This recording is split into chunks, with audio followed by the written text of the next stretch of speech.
Good morning বন্ধুরা, তোমাদের সবাইকে। এখন বাজে 5টা 8, একদম ভোরবেলায়। বাইরেটা তো অন্ধকার রয়েছে।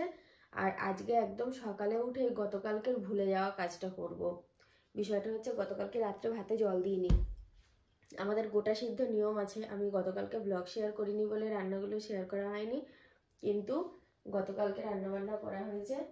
নিয়মে জল দেওয়া ভাত খাই, কিন্তু আমার কর্তাকে বলেছিলাম তুমি একটু ভাতে জলটা দিয়ে দিও শোয়ার আগে। ভাতটা অনেকটা গরম ছিল তো, ও ভুলে গেছে।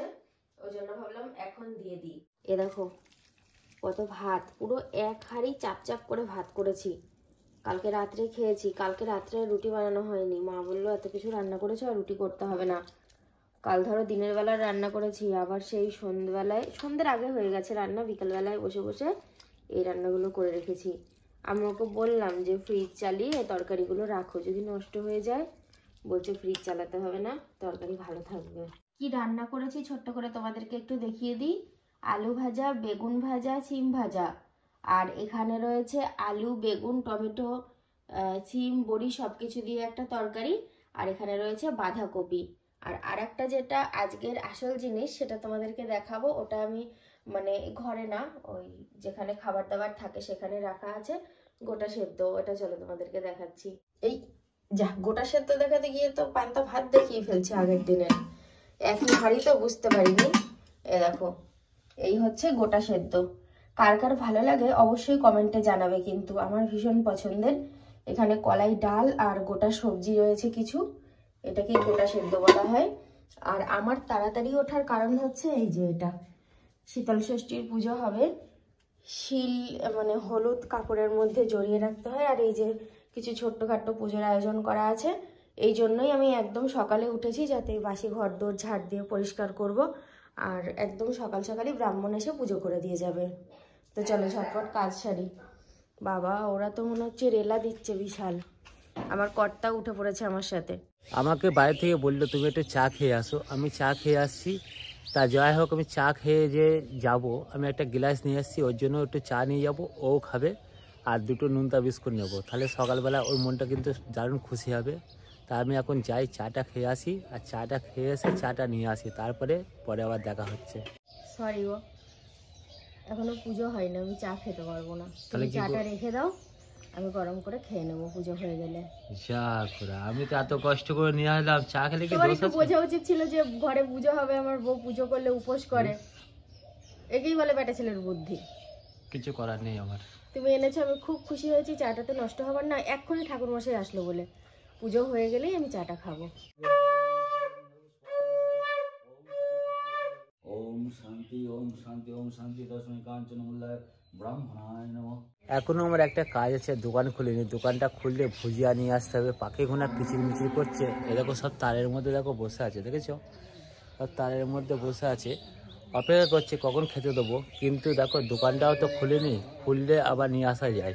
সব কাজই হয়েছে, শুধুমাত্র বিছানা তোলাটা বাদ দিয়ে। এ দেখো, এখন আমি চাটা খাবো। আমি না কোটা থেকে দুটো বিস্কুট নিয়ে আসলাম, ভুলে গেছি যে ও আমার জন্য বিস্কুট নিয়ে এসছে। কি গো, তুমি আর একটু চা খাও? একটু খাও না? খাও খাও। না না, তুমি হেলদি একটা কিছু না না খাও। না, তুমি খাও, তোমার জন্য এনেছি, তুমি খাও। তো এখন আমি চাটা খেয়ে নেবো, তারপরে বিছানা টিছানাগুলো তুলবো। ভুজিয়া এসছে? ওই যাবে তো পাখিগুলো তো ওই দেখো নামছে নামছে পাখিগুলো। এখানে দাও, এখানে দাও। তোরা খাচ্ছিস খা বাপু, নিজেদের মধ্যে এত কলহ বিবাদ কিসের? দেখো কথা বলেই যাচ্ছে। তোমরা হয়তো অনেকে মনে করতে পারো যে অত সুন্দর ঠাকুর ঘর থাকতে, অত বড় থাকার ঘর থাকতে কেন ওই জায়গাটায় করে ষষ্ঠী পুজো করলো। আসলে বিষয়টা হচ্ছে, যেখানে ভাত তরকারি রান্নার সরঞ্জাম থাকে শিল ষষ্ঠী পুজো সেখানেই হয়। আমরা বরাবর সেই রকমটাই করে এসেছি বলে ওই জায়গাটায় আমি শিল পুজো করেছি। সময় যেন আর কিছুতেই কাটতে চায় না। মানে একদম সকালবেলায় সব কিছু হয়ে গেছে তো, আবার ঘুমটাও আসছে না। একটু ঘুম ঘুম আসলে বিছানায় শুয়ে থাকলে বেশ ভালো লাগে। তো এখন আমি চলে এসেছি ছাদে, আর ওই ষষ্ঠী পুজোর খই মুরকি প্রসাদটা ছাদে নিয়ে এসেছি।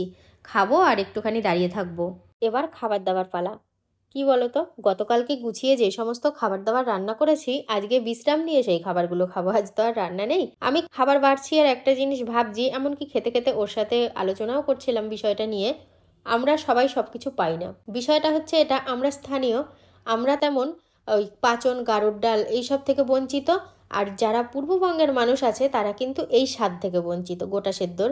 তো আমি খাচ্ছি আর এটাই বলছি, দেখো পাচন কাঠুর ডাল খেতে পারি না, মানে আমাদের নিয়মে নেই, কিন্তু আমার মামার বাড়ির নিয়মে আছে। আমি যে খাওয়া থেকে বঞ্চিত সেটা না, খেতে পারি, কিন্তু বিষয়টা হচ্ছে আমাদের নিয়মে নেই। আজকে এই জায়গাটায় করে খেতে বসেছি, মানে গেটের সামনেটায়। অন্যদিন রোদ্দুর পড়ে, আজকে রোদ্দুর পড়েনি। যাকে রোদ্দুর না পড়লেও কোনো অসুবিধে নেই, ইদানিং রোদ্দুরটা খুব একটা বেশি গায়ে নেওয়া যাচ্ছে না।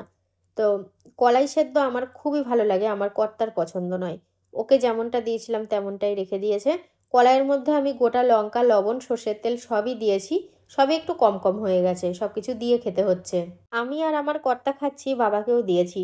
মা বললো একটু পরে খাবে, একদম স্নান করে তারপরে সবাইকে সিঁদুর হলুদ এগুলো দেবে, সবাইকে বলতে আমাদের সবাইকে হলুদ দেবে আর আমাকে আর সুন্দরকে সিঁদুর দিয়ে দেবে, তবেই মা খাবে।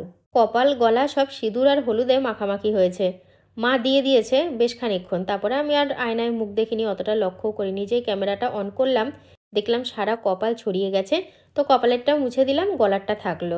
আমি আগে ভিডিও করে ঘরটা ঠিক করব, অতিরিক্ত ময়লা হয়ে রয়েছে। এটা কি চিনতে পারছো কেউ? না চিনতে না পারার কি আছে, তাই না, অনেক বন্ধুরা বলে এটা কি সাথী, চিনতে পারছি না। না চেনার মতো কিচ্ছু না। ঠিক আছে, তোমার আজকে ভেবেই রেখেছিলাম কাজ যেহেতু কম আছে একটু কাজে মন দেবো। ও বলছে আজকে কিন্তু ভিডিও বানাতে হবে, বললাম ঠিক আছে, আমি রেডি হয়ে নিচ্ছি। আমি দুপুরবেলায় স্নান করে ওর সাথে ঠাকুর ঘরে ছিলাম, যে মঙ্গলবার। তারপরে ধরো ভাত খেলো, পান্তা ভাত খেলো, আর আমি খেলাম সেই ওই প্রসাদগুলো, খই, মুরগি, বাতাসা। আর ভাত খেতে পারছি না। চলো আসো, বাইরে আসো, ভিডিও করতে হবে। ভাল লাগছে লেহেঙ্গার কালারটা। বাইরে রাজা রাজা হচ্ছে কিন্তু। না না, এখন আপাতত মাইক অফ আছে, এখনো পুজোর রেশ কাটেনি, সরস্বতী পুজোর রেশ। সত্যি তাই, আমি বারবার কিন্তু একটা কথাই বলি যে সংসারে কাজ করতে করতে করতে করতে হাঁপিয়ে যায়। দেখো আজকে কত ঘরে উঠেছে, উঠে ধরো সংসারে কাজ করেছে। হ্যাঁ মানছি রান্না নেই, রান্না থেকে বিরোধী আছে, তবুও দেখো এটা আমাকে ঘুষ দিচ্ছে, সান্তনা ঘুষ, সান্তনা ঘুষ।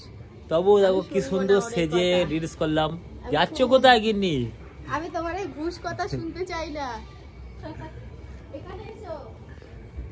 দেখেছো, বললাম ভালো কথা, বললো কিনা ঘুষ দিচ্ছ, কিন্তু আমি ঘুষ দিতে চাইছি না, আমি সান্ত্বনাও কিছু দিচ্ছি না, আমি যেটা সত্যি সেটা কিন্তু বললাম। বলো তো, ছাদে এসে কাজ করছি, এবার নিচে যাবো, একটু চেঞ্জ করবো। ঘরটার যা পরিস্থিতি হয়ে রয়েছে, ঘরটা ভালো করে পরিষ্কার করতে হবে। তোমরা কিন্তু অতি অবশ্যই একটা কমেন্ট করো আমাদের দুজনাকে, মানে আমাকে বাদ দিয়ে ওকে কেমন লাগছে।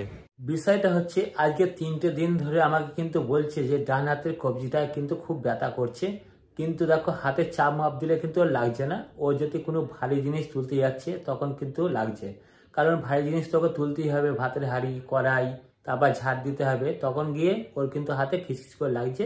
আমারও কিন্তু একটুখানি গাফিলতি ছিল, আমি যদি ওষুধটা নিয়ে এসে দিতাম এতদিন হয়তো কমে যেত। 4টে দিন আমাকে দাঁড় করে রেখে দিল, বললো কিনা হাতে লাল সুতো বাঁধলে নাকি ওর ব্যথা কমে যাবে। যাই হোক, যদি কমে যেত তো খুব ভালো হতো, কিন্তু এখনো পর্যন্ত কমেনি। এখন আমি যাব ট্যাবলেটটা নিয়ে আসতে, ট্যাবলেট নেবো, প্লাস ওর ব্যথার জায়গাটা যদি কিছু লাগানোর দেয় সেটাও নিয়ে আসবো। ব্যথাটা কিন্তু জরুরি আছে কমার জন্য, তাই কমার না কমলে কিন্তু ওর অসুবিধা হবে। অসুবিধা বলতে কি, সংসারে কাজ করতে পারবে না, আর সংসারে কাজ না করলে আমাদের কিন্তু হাড়ি চাপবে না, পেট ভরবে না। অন্য একটা শাড়ি পরে নিলাম, তো এবার কর্তার সাথে বেরোবো ডাক্তারখানায়। ওই যে হাতে ব্যথা হয়েছে কয়েকদিন ধরেই বলছি, তো যাই একটু দেখিয়ে ওষুধ নিয়ে আসি। খাওয়া দাওয়া তো কমপ্লিট করলাম দুজনে একসাথে। তোমরা তো ভিডিওটা দেখলে বুঝতে পারবো ওর হাতে লেগেছিল, এটা তো বলা হয়েছে, ডাক্তারখানায় নিয়ে গেছিলাম। অনেকক্ষণ কোনো শ্যুট নেওয়া হয়নি, আমি ডাক্তারের কাছে গেছিলাম হাতটার জন্য, ডাক্তার দেখিয়ে এসেছি। তারপরে সরস্বতী পুজো আরম্ভ হচ্ছে, সেটাও একটু দেখা হলো চোখের ওপর। তারপরে এসে টুকটাক কাজ সেরে রান্না করেছি, আজকে আর রুটি বানাইনি। মা বললো সারাদিন সব পান্তা ভাতের ওপর দিয়ে গেছে, গরম ভাতই খাওয়া হবে। 2 ডিম সিদ্ধ, আলু সিদ্ধ, ভাত হয়েছে, আমরা খেয়ে নিলাম। আর ওদের খাবারগুলো ওই ঘরে রেখে এসেছি, রাজুর বুদ্ধর। তো এবার বিছানার পত্র ঠিকঠাক করে শোয়ার পালা। তার ডাক্তার তো দেখালাম, ডাক্তারখানা থেকে কটা ট্যাবলেট দিয়েছে, একটা হাতে মালিশ করার জন্য একটা মলম দিয়েছে।